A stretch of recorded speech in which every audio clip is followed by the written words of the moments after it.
በሽታ ጀመራት።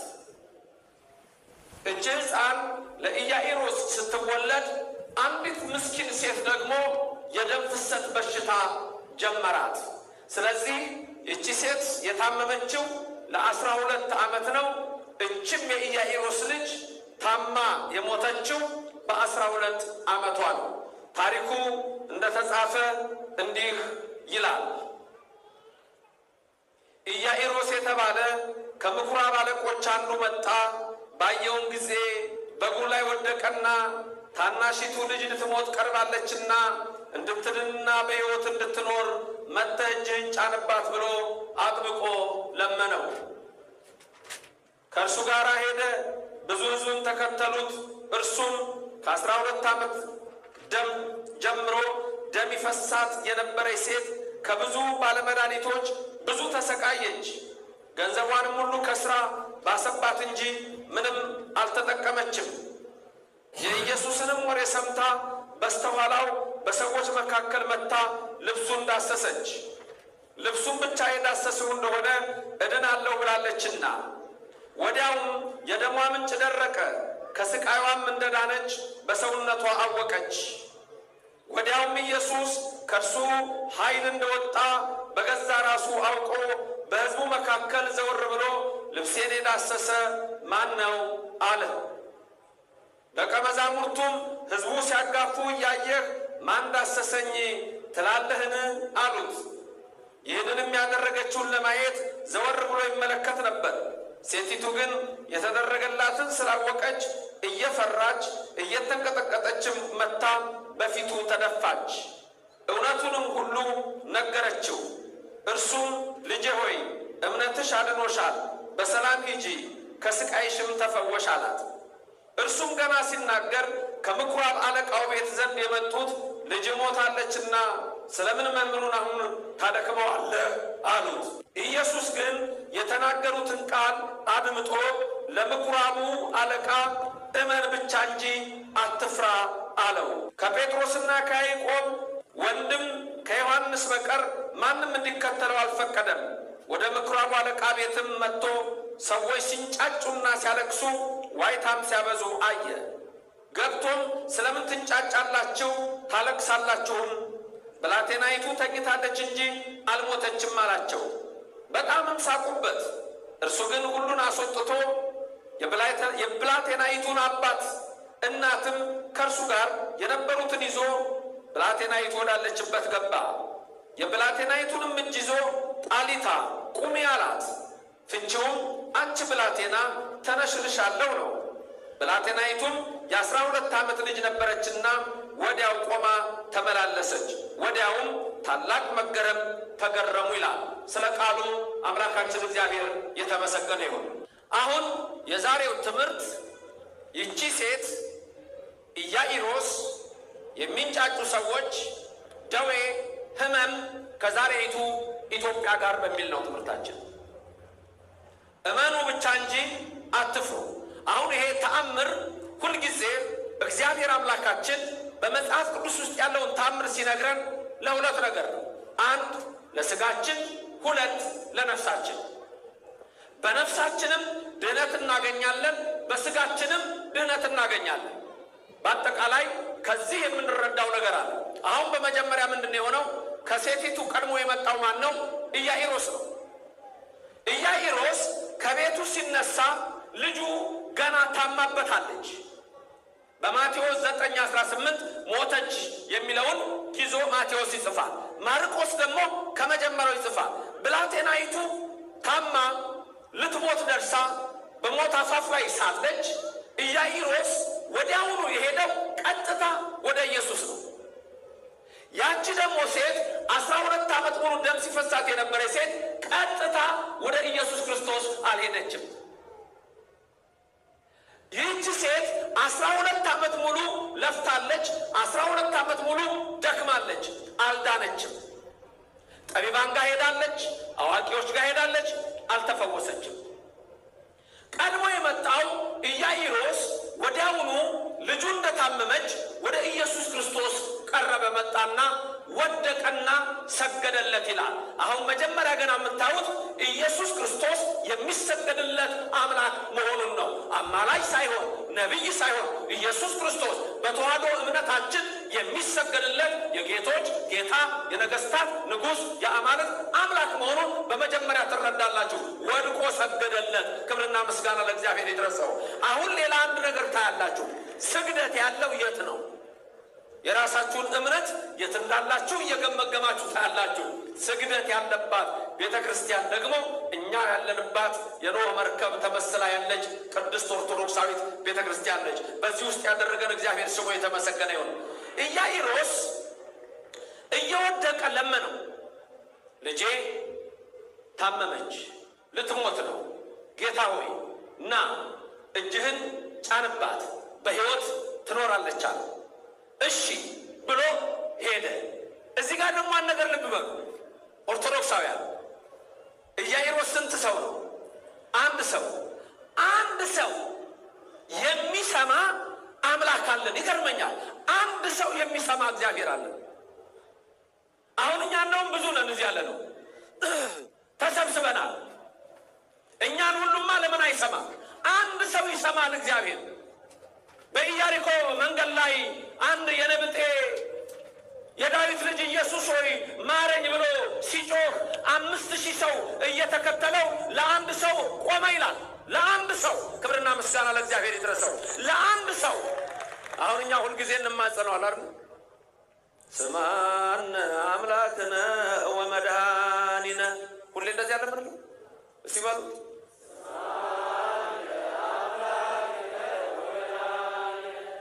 እህቶች እናቶች ወርሲ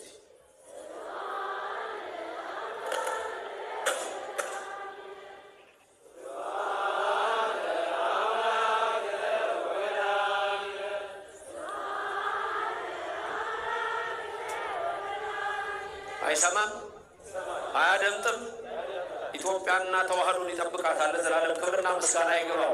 አሁን ለአንድ ሰው ኢያኢሮስ ነው እና ልጄ ካመመች ጌታ ሆይ እጅህን ጫንባት በሕይወት ትኖራለች ሲለው እሺ ብሎት ሄደ።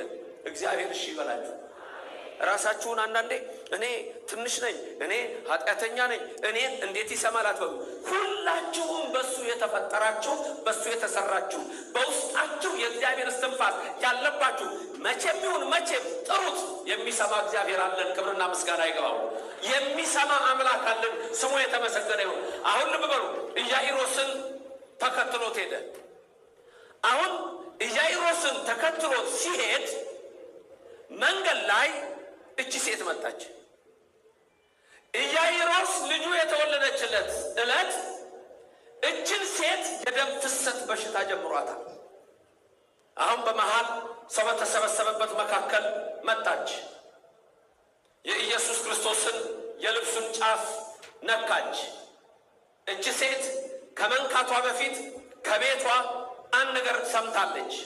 ኢየሱስ ክርስቶስ ያድናል። እሷም ተስፋ ምንድነው? የልብሱን ጫፍ ብነካ እፈወሳለሁ እመልሳለሁ የሚል ነው። እቺ ሴት 12 ዓመት የት ነበረች? 12 ዓመት ሙሉ የነበረችው ከኢየሱስ ክርስቶስ ጋር አልነበረም። 12 ዓመት ሙሉ የነበረችው ከጠንቋይ ጋር፣ 12 ዓመት ሙሉ የነበረችው ጠቢባን ከተባሉ ሐኪሞች ጋር ነው። 12 ዓመት ሙሉ እቺ ሴት ገንዘብ ነበራት የምትመካበት። ስለዚህ እድናለሁ ብላ የምትሄደው የሚያድኗት ጋር ገንዘቧን ይዛ ነው። አሁን ገንዘብ አለቀ፣ ትዳር ተፈታ፣ ማንም በቤቷ የላትም፣ ልጆች እንዳሏትም አይናገርም። ማርቆስ ትዳሯ ተፈታ ይላል። ብቸኛ ሴት 12 ዓመት ሙሉ ስትሰቃይ እቺ ሴት አስቡ፣ ማንም አጠገቧ የለም። ያ በሽታ የደም መፍሰስ ስለሆነ ክፉ ጠረን በሰውነቷ ላይ ያመጣባታል። ከዛም አልፎ ሰውነቷ በየቀኑ እየመነመነ የደከመች ምስኪን እናት ናት። ለፋች አልዳነችም፣ ደከመች አልዳነችም። ማንም የሚያውቃት የለም። በጣም ብዙ ሕዝብ ተሰብስቦ በሕዝቡ መካከል እቺ ሴት ወደ መድኃኒታችን ኢየሱስ ክርስቶስ መጣች። ከቤቷ ግን ምን አለች? የልብሱን ጫፍ ብነካ እድናለሁ። ሌሎቹ ጋር ስትሄድ ግን ይሄን ከፍዬ እድናለሁ፣ ይሄንን አድርጌ እድናለሁ፣ እከሌ ሊያውቅልኝ ይችላል፣ እከሌ እንዲህ ሊያደርግልኝ ይችላል። አሁን ግን የመጣችው ገንዘብ የማይቀበለው ሐኪም ጋር ነው። ክብርና ምስጋና ለእግዚአብሔር ይድረሰው። ታዲያ በሕዝቡ መካከል መታ የልብሱን ጫፍ ብትነካ ይላል መጽሐፉ እንደሚነግረን ወዲያው የደም ፍሰቷ ቀጥ አለ ይላል። እግዚአብሔር የተመሰገነ ይሁን። የልብሱን ጫፍ ብትነካ ወዲያው የደም ፍሰቷ ቀጥ አለ። ስሙ የተመሰገነ ይሁን። ምን ላይ ነው የተቀመጣችሁት? ምን ላይ ነው የተቀመጣችሁት? አቤት ወንበር ላይ ያላችሁት ናችሁ ወንበር ላይ የምትሉኝ። ሌሎቻችሁስ ማግቢ ነው ያላችሁት? ማደጅ ነው ያላችሁት? አቤት እግዚአብሔር ደጅ መልአኩ ማን አለ? የት እንደተቀመጣችሁ ማወቁ። እቺ ሴት የልብሱን ጫፍ ስትነካ ተፈወሰች። ኢሳይያስ ምዕራፍ 6 ላይ እንዲህ ይላል፣ ሁላችሁ ተናገሩ። ኦዚያን በሞተ በዓመቱ እኔ ኢሳይያስ እግዚአብሔርን በረጅም ዙፋኑ ተቀምጦ አየሁት። ምኑ ላይ ተቀምጧል? ቀጥሎ ያለውን ስሙ። ሱራፌል ዙሪያውን አሉ፣ 6 ክንፍ ያላቸው በእጃቸው ጽና ይዘዋል፣ ያጥናሉ። አየሁን ኢሳይያስ መቅደሱም ከዕጣኑ ጢስ የተነሳ እነሆ ጢሱ መቅደሱን ሞልቶታል። የምኑ ጢስ? የዕጣኑ። የለበሰው ዘርፋፋ ቀሚስ ይላል መድረኩን ሁሉ ሞልቶታል ይላል። የለበሰው ዘርፋፋ ቀሚስ መድረኩን ሁሉ ሞልቶታል። እያንዳንዳችን ያለነው በኢየሱስ ክርስቶስ ቀሚስ ላይ ነው፣ ዘርፍ ላይ ነው የተቀመጥነው። ወንበር ይሁን መሬት ይሁን አይደለም፣ መቅደሱን ሁሉ መድረኩን ሁሉ የእግዚአብሔር ልብስ መልቶታል ይላል። እዛ ላይ ነው ያላችሁት ክርስቲያኖች። ክብርና ምስጋና ለእግዚአብሔር ይድረሰው። ይሄንን ቃል ከኦርቶዶክስ ውጪ ማንም ማለት አይችልም። ከኦርቶዶክስ ውጪ ለምን? ከኦርቶዶክስ ውጪ ማንም አይልም። መቅደስ እሺ፣ መቅደስ አለ ሊሉ ይችላሉ። መቅደስ ውስጥ ማንን አየ? እግዚአብሔርን። በምኑ? በዙፋኑ። ዛሬ በመቅደሱ ምን አለ? ዙፋኑ፣ ማደሪያው፣ ታቦቱ፣ ካህናት ሱራፌል ጽና እንደያዙ በእኛ ቤተ ክርስቲያን በእኛ መቅደስ ሁል ጊዜ ጽና ይዘው ካህናቱን እናያለን። ዕጣኑ ጢሱ መቅደሱን መልቶት ነበረ። ዕጣኑ ጢሱ መቅደሱን የሚመላው የኦርቶዶክስ መቅደስ ነው። ስለዚህ የተቀመጥንበትም ዘርፍ የአምላካችን የእግዚአብሔር ሊሆን የሚችለው ለተዋህዶ ኦርቶዶክስ ተዋህዶ ቤተክርስቲያናችን ብቻ ነው። ክብርና ምስጋና ለእግዚአብሔር ይድረሰው። ለዚህ ነው ልዩ በሆነች ቤተክርስቲያን ውስጥ ያለን ልዩ የሆናችሁ ከጨለማ ወጥታችሁ ወደሚደነቅ ብርሃን የመጣችሁ ይላል። የኢያኢሮስን ነገር እንዳንዘነጋው። ልጁ ታማለች። እንደውም በመንገድ ላይ መጡና አንዳንድ ሰዎች ምን አሉ? ኢያኢሮስ ልጅ ሞታለች አሉት። መጀመሪያ እንደታመመች ነው። እንደታመመች ባለበት ሰዓት የታመመችው ሴት መጣች። ኢያኢሮስ ምን አይነት መልካም ሰው እንደሆነ ተመልከቱ። እቺ ሴት ከመሃል መጣ ኢየሱስ ክርስቶስን ስታዋራ የደሟ ፍሰት ቆሞ ሰውነቷ ተመልሶ ጠረኗ ተቀይሮ ኢየሱስ ክርስቶስን ስታዋራ ኢያኢሮስ የኔ ልጅ እንዳትነሳ ጊዜ ወሰድሽ አላላትም። ተመልከቱ። የኦርቶዶክስ ቤተክርስቲያንና የምዕራባውያን እምነት ልዩነቱ ምን መሰላችሁ? እኛ በምንጸልይበት ጊዜ ምን እያለን ነው የምንጸልየው? አቡነ ዘበሰማያት፣ በአማርኛ አባታችን ሆይ። አባቴ ሆይ አይደለም፣ አባታችን ሆይ። ሰዎች ከራሳቸው አልፈው ለሰዎች እንዲጸልዩ ሰዎች እንዲወዱ መሆን አለበት። አውሮፓ የሌሎች እምነት ሲመሰረት 16 ሴንቸሪ አውሮፓውያን መሰረት ያደረጉት እኔ የሚል አስተሳሰብ ላይ ነበር። ሁሉም እኔ እኔ እኔ እኔ የሚል ነው። አሁን ብዙ ጊዜ ሰምታችሁ ከሆነ ኢየሱስን እንደ ግል አዳኝህ አድርገህ ውሰድ የሚል ቃል የምትሰሙት ከአውሮፓ ኢንላይትመንት ወይም አብራሄ ህሊና ከሚሉት አስተሳሰብ። ክርስቲያን ለሁሉ ያስባል። የኔ አይልም፣ የኔ አይልም። ክርስቲያን የኛ ይላል። አዲስ አበባ የማ የኔ የማ ወለጋ፣ ሐረር፣ አርሲ፣ ባሌ፣ ሸዋ፣ ጎንደር፣ ትግራይ፣ ሁሉም ጎጃም የማ የኛ የኢትዮጵያውያን ነው። ክብርና ምስጋና ለእግዚአብሔር ይድረሰው። የኛ ነው። በምድራዊ አስተሳሰብ ላይ ስትመጡ ግን ለጎረቤታችሁ አትሳሱ፣ ጦር ታዘጋጃላችሁ። ኢያኢሮስ ልጁ ታማ እየተሰቃየች እቺ ሴት መጣ ስታዋራ ጊዜ ወሰድሽብኝ አላለም ኢያኢሮስ። ምን ነው በዳነች እችም ነው ሲል የነበረው። ተመልከቱ። ክርስቲያን ልቡ ሰፊ ነው። ለሁሉ ያስባል፣ ለሁሉ ይራራል፣ ለሁሉም መልካም ነገርን ያደርጋል። የአባቶቻችን ሕይወት ይሄ ነበረ። ክብርና ምስጋና ለእግዚአብሔር ይድረሰው። ኢትዮጵያውያን ማለት የኖርንበት ጸጋ፣ የመዋደድ ጸጋ፣ የፍቅር ጸጋ፣ የህብረት ጸጋ ነበረ። እሱ ለዘላለም ምስጉን ይሁንልን። ቶማስ ሙር የሚባል ቶማስ ሙር በጣም የታወቀ ሰው ዩቶፒያ የሚል መጽሐፍ ጽፏል። ትልቅ መጽሐፍ። እዛ ላይ አንድ ገጸ ባህሪ ይስልና እንግሊዞችን ምን ይላቸዋል? እናንተ እንግሊዞች እየኖራችሁ እኮ አይደለም። ያው አገር አለች፣ ዩቶፒያ ይባላል። እዛ ያሉ ሰዎች አብረው ይበላሉ፣ አብረው ይጠጣሉ፣ አብረው ይጫወታሉ፣ አብረው ይስቃሉ። ብቻውን አይበላም። ተሰባስበው በአንድ ይበላሉ። ጥልም ደግሞ ከተጣሉ ወዲያውኑ ይጣሉና ወዲያውኑ ይታረቃሉ። እንደውም ጨርቃቸውን ይተሳሰሩና ያውም ሲጣሉ የጦር መሳሪያ ሰርተው አይጣሉም። የጦር መሳሪያ አይሰሩም። ከተጣሉም በትግል ይጣላሉ። ወዲያው ጨርቃቸውን ያስሩና ወደ ዳኛ ሄደው ተጣልተናል ብለው እርቅ ያደርግላቸዋል። እንዲህ አይነት ሀገር አለች። ይችን ሀገር ብትመስሉ ይሻላቸዋል ይላል። ይችን ሀገር የሚስላት ኢትዮጵያን ነው። ተመልከቱ። ምዕራባውያን እንኳን ባለን እምነት ውስጥ ምን አይነት ሀሳብ እንዳላቸው። ክብርና ምስጋና ለእግዚአብሔር ይሁን። በእስልምና እምነት ለሶሎሞን ጠቢቡ ስለ ማክዳ ንግስት ኢትዮጵያዊ የነገረችው አንዲት ሁፒ በርድ ወፍ ነች ብለው ያስባሉ። በአይሁዶች ያገኘሁትን ደግሞ ልንገራችሁ።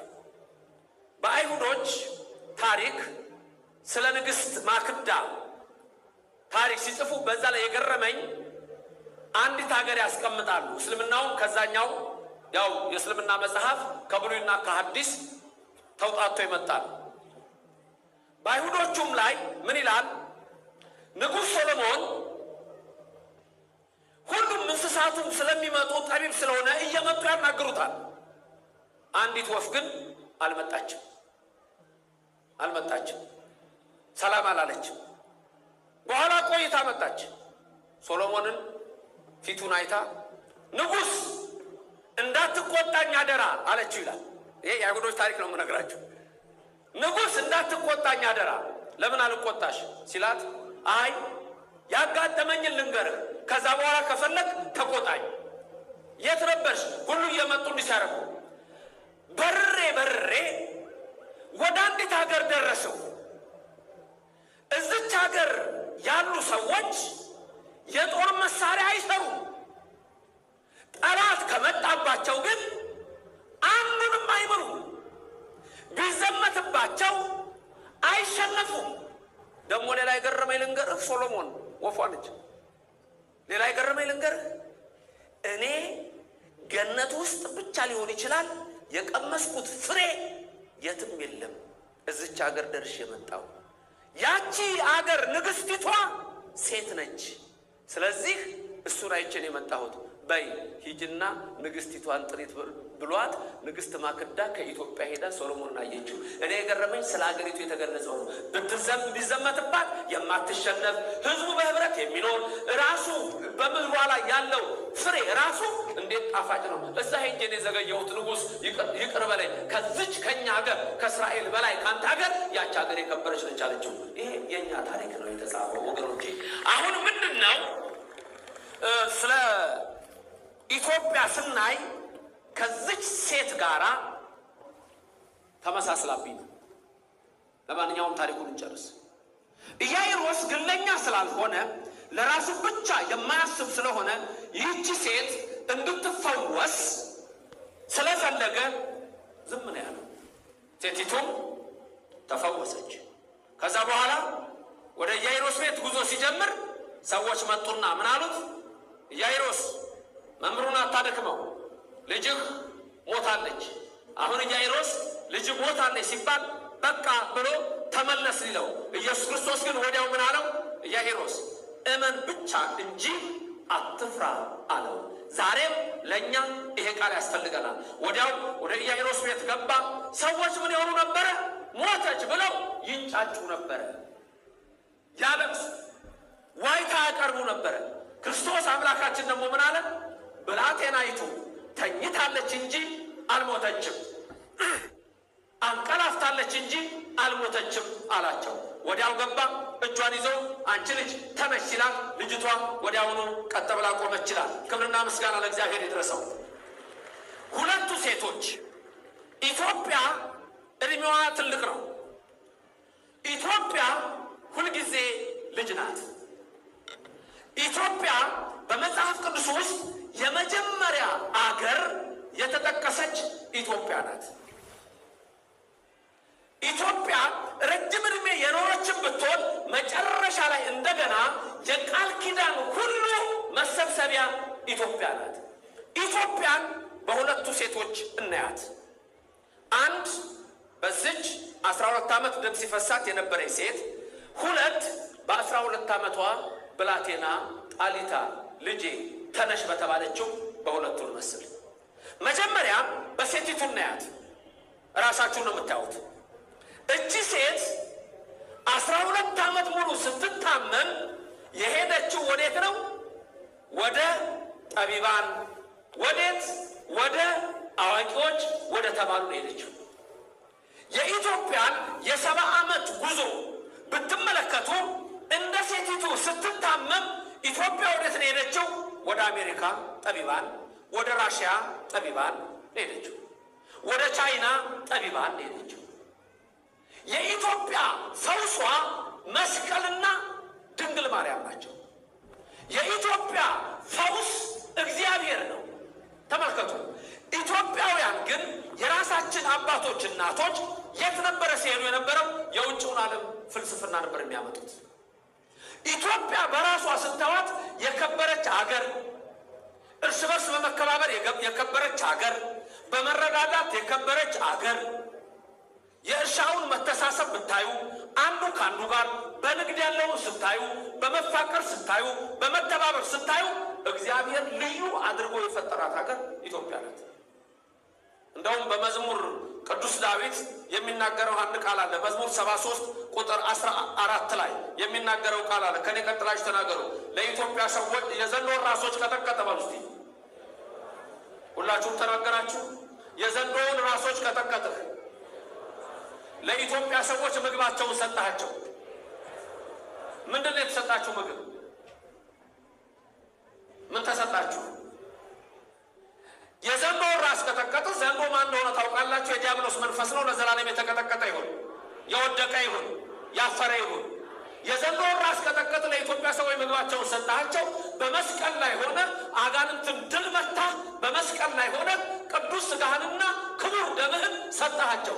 በኢትዮጵያ ከሌሎች በተለየ ሁኔታ በክብር የሚወጣ በክብር የሚዘጋጅ የክርስቶስ ሥጋና ደም በእኛ ቤተክርስቲያን ብቻ ነው።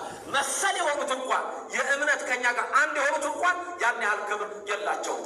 እኛን ግን ክርስቶስ ልዩ አድርጎ ሥጋውን ደሙን ሰጥቶ በታሪክም እንደምታውቁት ኡራኤል ደሙን ሲረጭ ትልቁ ደም የፈሰሰው በኢትዮጵያ ምድር ላይ የተቀደሰ እንደሆነ ታሪክ ይነግረናል። ክብርና ምስጋና ለእግዚአብሔር ይድረሰው። ለኢትዮጵያ ሰዎች ምግባቸውን ሰጣቸው፣ ሥጋውና ደሙን። ሌላው ግን አንዳንድ ሰዎች እንደሚሉት ጤፍ የሚሉ ሰዎች አሉ። ሰምታችኋል? ለኢትዮጵያ ሰዎች ምግባቸውን ሰጣቸው። ምንድን ሰጣቸው? ጤፍ። በሥጋ እስማማለሁ፣ እኔም ለሥጋ ምግብ እስማማለሁ። ለምን መሰላችሁ? ዓለምን ሁሉ ዞር ያለው ጤፍ እናንተ መካከልም አላችሁ፣ መጋቤ ሰላምም አሉ፣ በቅርብ መጥተው ነበር። አውሮፓ ውስጥ ጤፍ ንጹህ ጤፍ ይፈጭና ይጋገራል፣ እንጀራው አይወጣም። አሜሪካ ውስጥ ንጹህ ጤፍ ይጋገራል፣ እንጀራው አይወጣም። የትኛውም ሀገር ባለፈው ካታር ነበርኩኝ። ነጭ ነው እንጀራው። ምንድነው ስላቸው ጤፉ ብቻውን አይወጣም፣ እናስ ሩዝ ተጨምሮበት ነው። ጤፍ ከኢትዮጵያ ወጥቶ እንጀራ ሆኖ አልወጣም ነው የሚለው። ራሱ እንጀራ አልሆንም ነው የሚለው። ለኢትዮጵያ ሰዎች ምግባቸውን ሰጣቸው። በሥጋ ጤፍ ራሱ ለኢትዮጵያ ብቻ እየተሰጠ ነው። ክብርና ምስጋና ለእግዚአብሔር ይድረሰው። አንዳንድ ነገሮችን ስታዩ ቅድም ያልኳችሁ በአይሁድ ታሪክ የኛ ሰዎች ግን የት ነው የሄዱት? ዓለም ላይ ስለ ዘር ጥናት ያደረጉ ኢትዮጵያዊ ፕሮፌሰር አሉ። አንድ ጊዜ እንደውም ኢንተርቪዋቸውን ሰምቻለሁ። አሜሪካን ሀገር ሄደው የዘር ጥናት ተደርጎ ሲሰበስቡ ኢትዮጵያ ውስጥ ብቻ ያለ አንድ ዘር ቱርክ ውስጥ ተገኘ። ቱርክ እንዴት ቱርክ ሊገባ ቻለ የሚል ምርምር አደረጉ። በአህመድ ግራኝ ወረራ ጊዜ መጥተው የወሰዱት ነው። ተመልከቱ። ኢሳያስ 18 ነው ስለ ራሳችሁ ኢትዮጵያውያን። ኢሳያስ 18 የለሰለሰ ሕዝብ ይላችኋል። ክብርና ምስጋና ለእግዚአብሔር ይድረሰው። አገራቸውን ሁለት ወንዝ ይከፍለዋል ይላል። ይሄ ሕዝብ አለ ከመጀመሪያ አስደንጋጭ ነው ይላል። ይሄ ሕዝብ ከመጀመሪያ መስፈሪያ ነው ይላል። ኢትዮጵያን መለኪያ፣ መስፈሪያ፣ መርገጫ አድርጓታል። ቅድመ ልደተ ክርስቶስ 800 ዓመታት በፊት የሆነ አንድ ታሪክ ልንገራችሁ። ፐርሺያ የነገሰች የታወቀች ንግስት ነበረች። እቺ ንግስት ዓለምን ሁሉ ገዛች። ከዛ በኋላ ቆይ የቀረችኝ ሀገር አንዲት ሀገር ናት፣ ኢትዮጵያ የምትባል። ስለዚህ እሷን ሄጄ እማርካለሁ ብላ ሌሎቹን እንደገዛው እገዛለሁ ብላ የፐርሺያዋ ንግስት ወደ ኢትዮጵያ ዘመተች። ኢትዮጵያ ማለት አለ ቢዘመትበት የማይሸነፍ አለ። ሌላ ኢትዮጵያ ማለት ምን ማለት እንደሆነ ልንገራችሁ። ባለፈው ብያችኋለሁ። አበባ አንድ ቤት ውስጥ ቀይ አለ፣ ጠይም አለ፣ ጥቁር አለ። የለም አበባ። ቻይና ሂዱ፣ አሜሪካ ሂዱ፣ አውሮፓ ሂዱ፣ የትኛውም ቦታ እንደ ጫጩት አንድ ነው ወይ እንደ ቁራ አንድ ነው። ኢትዮጵያ የሚለው ዝም ብሎ አይደለም። አንዳንድ ጊዜ ምን ይመስላችኋል መሰላችሁ? ዝም ብሎ አይነት ስም አይደለም።